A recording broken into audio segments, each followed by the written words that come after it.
Hello friends and welcome to my YouTube channel Simply Stocks, and today I'm going to talk about India Cements, which is at 52-week high and going even higher. Let's understand how the business is doing and whether you should invest in the company or not. So let's get started. First of all, a disclaimer that this is not a stock recommendation, and people taking any position into any share that I talk about should do that with their own due diligence and research. And I'm not in favor or against any company that I talk about. Before I talk about India Cements, here's a small request that kindly support me on Patreon, and once you do that, it will help me grow the channel. It will help you ask questions on market and companies, and I'll give you one-line answers. Patreon is not a website where I'll help you with portfolio. For portfolio inquiries and for inquiries with respect to a number of stocks, you can email me and we can work something out. Once I have more than 200 patrons on Patreon, we'll start with an education channel for sure. Also, you get access to exclusive articles and videos or any news that I post there before I post on YouTube. Now about India Cements, it is the leading mid-cap cement firm headquartered in Chennai, prevalent in mostly in parts of South India and some parts of Eastern India. The market cap of the company is around 4,000 crore, and they produce a variety of cement and concrete products. So it's not just cement products that they provide; they provide a variety of products that are under their ambit. They also sell electricity produced from windmills and thermal plants, but that is at a very lesser, you can say, level compared to whatever cement products that they do. A decent dividend payout that they have done, and major up move has been seen in the stock post buying by large players. So we have seen large investors getting into the company, and the likes of who own the DMart and likes of Purinju Valiat and other people have got into the share, and we have seen the share spike quite dramatically from lower levels of 50-60 odd. Coming to the numbers, the market cap of the company, as I said, is 4,000 crores. Sales were down about 8% at 1244 crores. And these are numbers of Q3 FY20 versus, you can say, Q3 FY19. The loss has expanded to 9.5 crores. Higher raw material cost and low demand has hurt the numbers. So the numbers have not been that great. Numbers are nothing home to write home about, nothing extravagant, but the stock has spiked quite dramatically. ROE is at 0.3% and operating profit margin is at 10%, which is again not quite what the industry expects or what is the standards here. It trades at around 30-34 times earnings, so not very cheap either compared to other cement companies. A low promoter and institutional holding, but then larger players have got into the company over the years. So what has happened is, over the last one quarter, more large players have got into the company side, probably seeing that the demand will pick up going forward.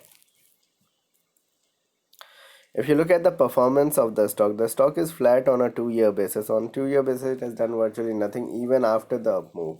So in 2018, the stock was at a similar level, and then it declined sharply by 60-70%, and now it's back up.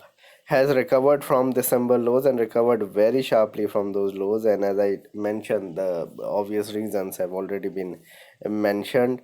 Numbers have not been good, and really, first of all, of course, it could be possible that going forward the numbers could come out to be really fantastic, and that's why the buying has taken place. But I would like to see numbers on the pages, on the financial pages, for me to get into a stock, even if I get into the stock at very steep levels.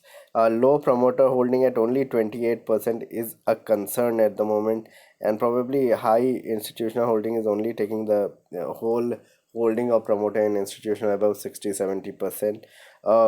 Over 1% bought by RK Damani, as I said, of the DMart phone, and that has spurred the stock tremendously, and I think he has bought more going forward. So he has bought even more after that. So I don't know the exact details, but that has led to a spurt in the stock and the demand for the stock. Increasing debt of the company is also a worry. So the debt has increased in India Cements, and we have seen the issues with the company with respect to the IPL and so on and so forth, since it used to own Chennai Super Kings, and Srinivasan was the boss of Chennai Super Kings, and we saw what happened with the IPL fiasco with match fixing, etc. So there are many issues linked with the company.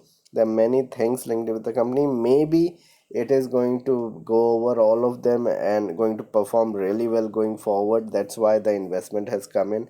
But I think people are buying purely based on the sort of investment that has gone in, and that, in my opinion, is not correct.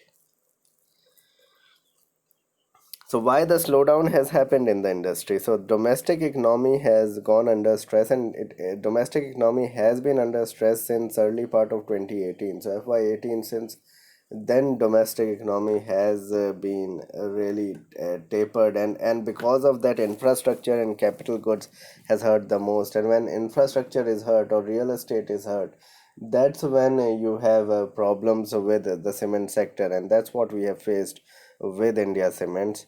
Real estate and infra space most badly hit, and retail sales have also shrunk. So what has happened is, because of the impact of the current curfew and the lockdown, etc., the retail sales have slumped dramatically over the last 2 months, and that would hurt the numbers going forward for this June quarter and maybe even the September quarter, because then the monsoon season will be here. So I think over the next 6 months, in my opinion, cement sector will be under pressure, but it looks like what the people are looking at is that the level, or the level of the share price is at such abysmal level that it is prudent to buy at this point of time. So they are looking beyond what the September numbers would be. Raw material cost have kept increasing, and now again the oil prices are increasing, and that would hurt the bottom line as well, with the expenditure increasing. There will be further stress in the next 2 years, because in my opinion, what will happen is infrastructure and real estate will take a backseat even more, because people are now struggling for their jobs. People will struggle to save, and they will look to save more rather than spend into renovations and houses and buying houses, etc.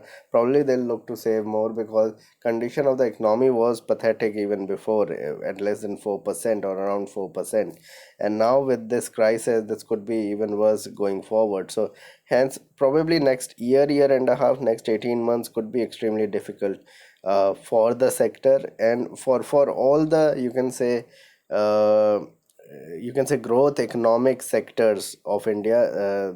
The condition could be difficult for the next 18 months. So my call in this is hold. If you have it, then you hold on, because it is hitting new highs. It is doing well. It is in a momentum kind of a thing. If you make a bit of money, then you get out of it. You can buy incrementally over the next 18 months. So I don't see anything happening in the next 1.5 2 years. But what you do is, if you really want to be in this stock because marquee investors have got in, and you want to be in the cement sector, then you buy incrementally over 1.5 years, because the move could take place after that. So there's no denying that over a 5 6 year period, cement as a sector may do well. But the next 2 years looks difficult, and it depends on whether the economy picks up or not. Only then the sector will do well. So it's a 6 year play. There will be no immediate reward, and avoid trading in it.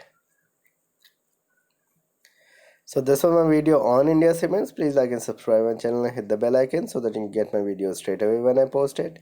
Thanks a lot for watching.